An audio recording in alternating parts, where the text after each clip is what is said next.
Hi, welcome to Belmont World Film's discussion of the film Hold On to Me with director Myrsini Aristidou, who is coming to us from Cyprus, and moderated by film critic and filmmaker Tim Jackson. I'm Ellen Gittleman, and I'm very pleased to welcome both of you and looking forward to hearing about the film more. Take it away.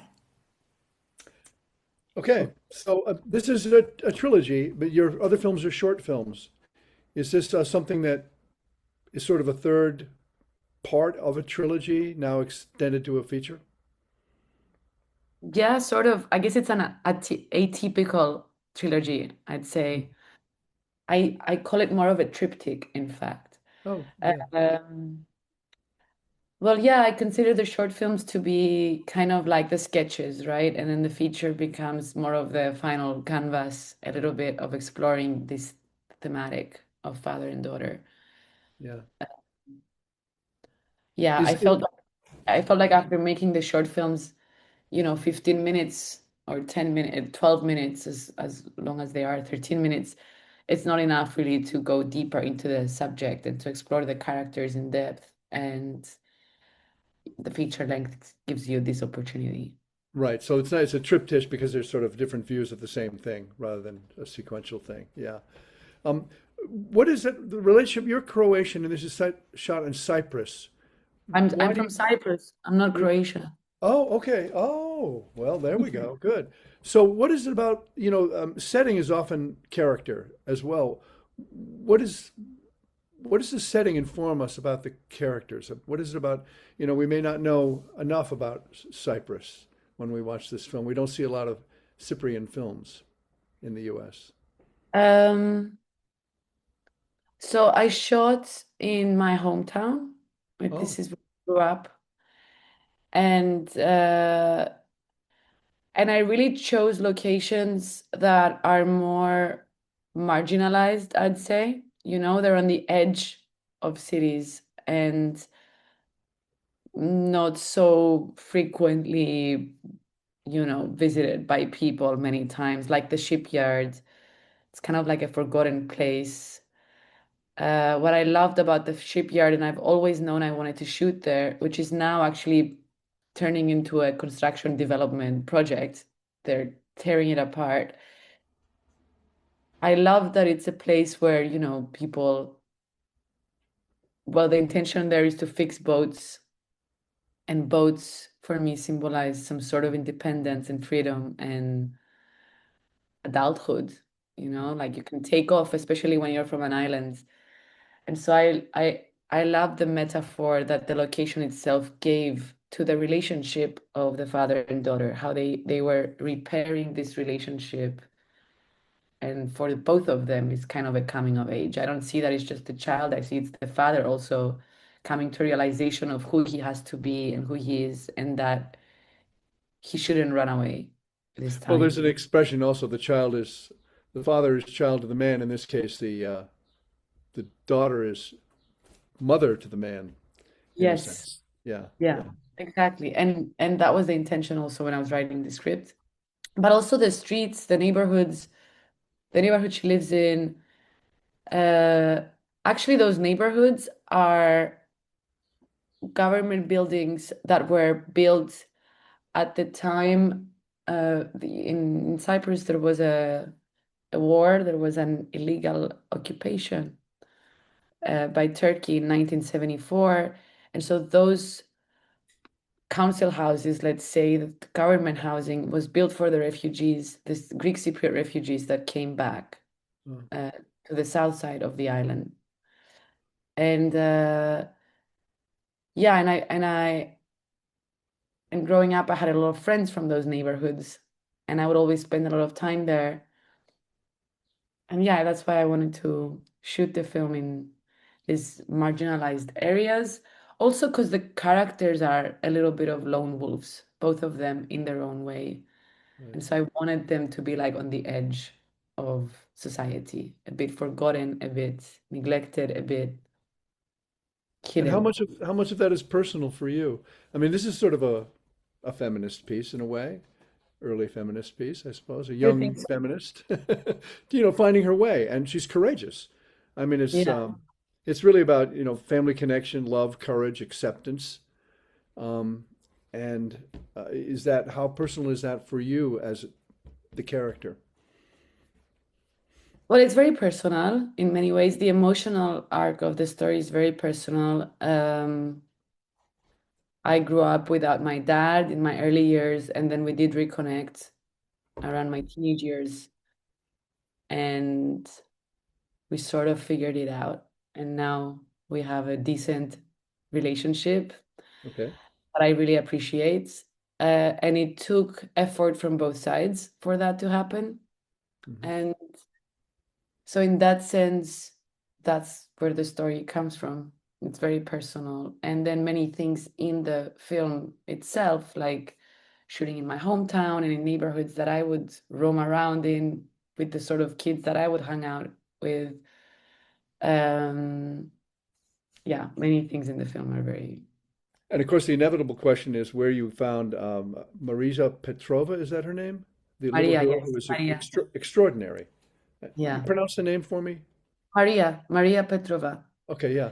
How did you find her? Has she acted So before? Mar no, no, Maria had never acted before. She was 10 and a half. She was actually way younger than the role, than the part. The script was written for a 13-year-old, in fact.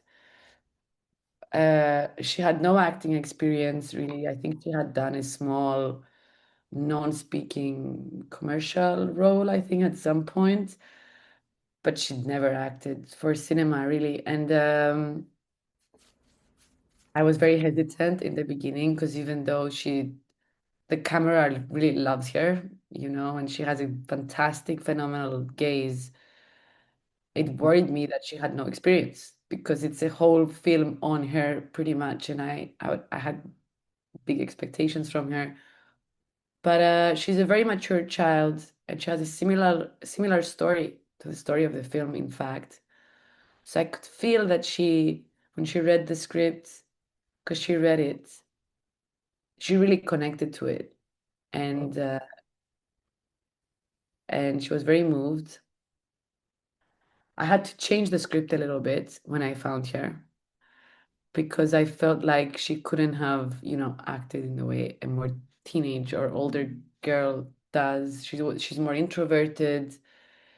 She's very observant, but doesn't talk too much. But I mean, she does talk, but not as much as yeah. But I think actually she has a very similar character to the character of the film, in Oh. fact. And I think one of the tricks to directing children is to let them just be in the space and be natural Exactly. and try to Exactly. find that as a director. Yeah. Yeah, and so I think the casting is very important. It's good when you find kids that actually fit the role, just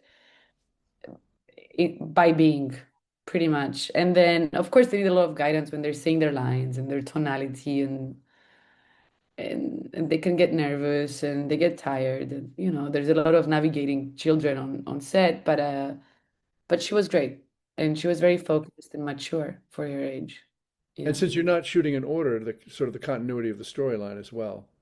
I Yes. mean, those ocean scenes must have been Uh, difficult to shoot. very, very, very difficult. And I did keep them for last uh, because I wanted her to grow into it, get more used to it. She did get better every week, you know? Mhm. So I tried to time it in a way where we started with all her non-speaking scenes. We started by shooting as many non-speaking scenes as possible, and then so she could get more comfortable also. And then we proceeded with, escalating her role also within the film. And there's a real documentary quality to the whole film. It really feels natural and lived in, sort of episodic. We're here, we're there, especially the marketplace scene That is when very when when he finally discovers that she can hustle as well as he can. different. How did that? What was that situation like in the marketplace? My producers hate me for it because that was not how they expected I was going to shoot the scene. Not only the marketplace, also the police station. They're both very guerrilla shot. So the marketplace, I used long lenses and I stayed far away and I just put mics in the car and on them. Oh, And I was like, okay, guys, you gotta sell these things, you know? And I just let them there and they started selling things. And the production was going crazy because they were running after people who were actually buying the props, because they were props. And and they had prop money.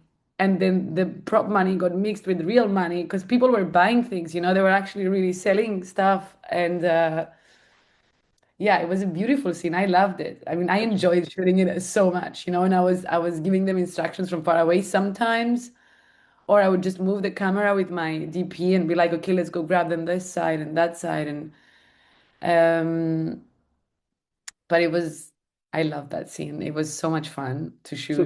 the people who do buy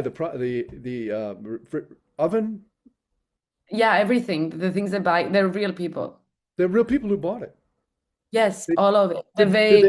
did they know they were going to buy it or?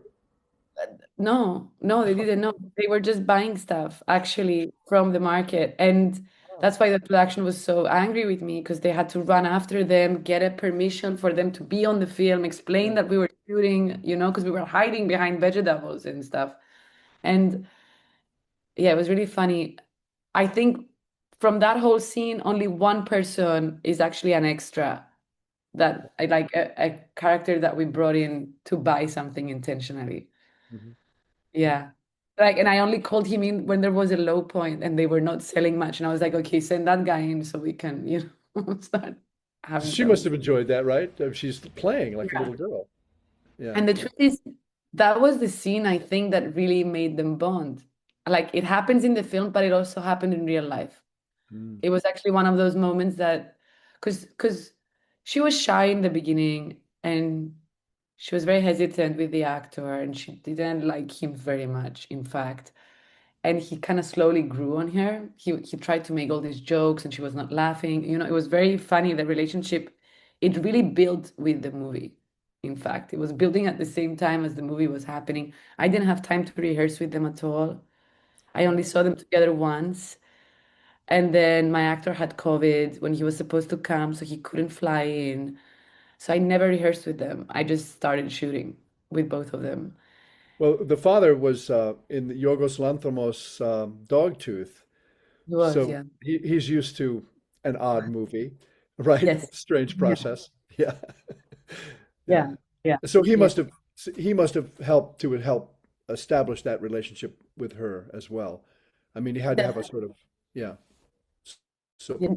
Yeah, and I would always like tell him things to do in order to, make her react or to I'd ask him to add lines that she was not expecting because she was a good student, so she would know the script. So if he said something wrong, then she would react. And I wanted those reactions. I wanted those facial expressions or stuff that, yeah. uh, so yeah, we would surprise her many times with things. So in terms of character, though, what do you think she wants from her father? I mean, obviously she needs love, and it's about family and connection, but it's also about acceptance and belonging. I mean, she identifies with the father as a hustler when she realizes that's what bonds them. That one scene that really took my breath away was when he chases her away like a dog by throwing her something at her, Dog. as though she's an animal. And Yeah. then in this improvised scene, it just the whole movie flips around, and she And wants. then she pets him like an animal in the scene when she goes close to him. Right. And yeah, there's a relationship in that whole thing that I was thinking about. Even the way the only thing she has in the beginning is that dog on the roof, which is not even her dog. It's someone else's dog that's just abandoned on the roof. Mhm. And it's kind of like her only friend. And I love that she goes from petting that dog to petting her father, at some point in the film. It's kind of he becomes the thing she's most interested in now. And I did want their connection point to be something a bit unconventional. Mm. I didn't want it to be a conventional relationship where he would do some fatherly thing. I like that they connect because he's a hustler and she kind of wants to be a hustler. Um, and I think there's a very special dynamic there, which kind of builds a relationship, which is more like a friendship also, which And, I and relate and to that a lot. she doesn't get that from her mother. We don't really, she doesn't get anything from her mother, does she? Mm, I don't know if she does. I guess her mother, I think the mother is just struggling. She wants to kind of put her life together, right? Mhm. She's like, I'm raising two kids alone. I'm trying to like figure it out. I want to, it's not that she doesn't love them. It's not, I think the mother is pretty responsible in many ways, in her part. And I'm not sure that she isn't. I'm Mhm. not sure that the child is not. I think she is. She does set expectations for him Yeah. that she expects that he's gonna meet every time, even if she does it in a very subtle way. She you see her disappointment when he says, uh, "I'll take you tomorrow for the burger." When he promises that burger, and then at the end it's not a burger, but it doesn't even matter because but she asks for it. She asks for what she wants. What do you imagine the backstory is between the two, between the parents, between her father and her mother? Well, I had written that. For me, it was that he was in trouble, mostly. He always found ways to be in trouble, and I think the mother was just fed up with it, and Yeah. she just kicked him out, and then he left. Mhm. And he'd been gone, and she probably asked him to stay away from the kids as well because she didn't want She did do, yeah, yeah, influence. yeah. Yeah. There's a lot of threat around the edges of the film all the time, and one of the things that I just expected to pay off, but it fortunately never did, was all the boys that are hanging out when her best friend goes and finds a boyfriend. Then those boys just kind of hanging out, and then she goes to hang out with him. I'm thinking, please don't go to a bad place there. Um, That's interesting situation you set up. that's very interesting that, I've heard from other people that they read it in that way. And but for me, I kind of was that kid. I was hanging out with older boys and girls and people, and there was never something more. There was never anything that would allude. It was dangerous just because they had motorcycles and they could potentially do like stupid things, but not really. It wasn't dangerous in that sense. And it's interesting that it gives that feeling, that this little kid is with these older boys and there could be something. I guess there's always a danger, indeed, but I Well, didn't the attention there, I think, as much. it could be an American interpretation too. Maybe we see too many films where that situation arises with our own president being accused of in certain improprieties. Yeah. There's a real sort of negative tone in our country, and the interpretations inevitably move over to more innocent, Yeah. scenarios. Yeah. Well, I Yeah, guess, yeah, in this island, I think things are mostly more innocent, and yeah, like yeah. and kids hang out together regardless of their age usually, and it's just how things are, especially if you grow up in neighborhoods like this. There's kids of all ages, really. There's no, yeah. And then so where you get towards the ending, which I think when we people see this, they'll have already seen the ending, so we're not doing any spoilers. We don't really know what's going to happen. I mean, we think there's been some kind of redemption, there's been some sort of connection, there's some sort of you know healing, but he hasn't really changed. Nothing has really. We don't see that anyway. So it's really open to audience interpretation how successful this reuniting will be. You Did don't you think he intention? a little bit? I think he said he did.